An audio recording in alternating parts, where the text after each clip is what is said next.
C'est une grande victoire de Novi-Seine et de la Confédération paysanne.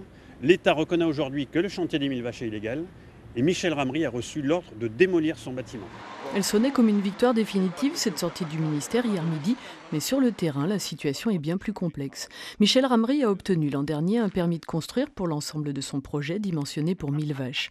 En novembre dernier, il dépose un permis modificatif qui est aujourd'hui encore en instruction, tout en poursuivant son chantier. Claude Dubois est membre de l'association Novi-Seine et aussi à ses heures perdues pilote du LM. C'est lui qui, en survolant le site, s'est aperçu de l'écart entre le permis initial et la construction. Alors je fais des photos. Et puis je prends le plan et puis je garde avec mes photos.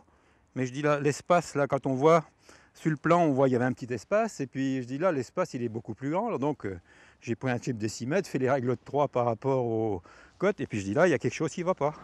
L'irrégularité, c'est une partie de ce hangar à paille sans fondation qui empiète sur une emprise archéologique.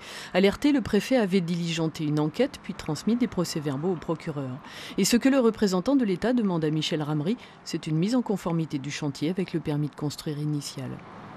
Moi, j'ai jamais vu se faire un chantier sans avoir un modificatif du permis de construire. Donc, c'est ce qu'on voulait ici. On a adapté au mieux, pour l'organisation du travail, au mieux nos bâtiments. On a bougé un peu, ouais, c'est vrai, quoi. Mais bon, ben, c'est pas grave. Si ça va pas, ben, on va le bouger, on va le mettre dans l'autre sens et on sera plus, je me répète, dans les fouilles archéologiques, c'est tout. La Grande Étable n'est pas concernée par cette demande de remise en ordre.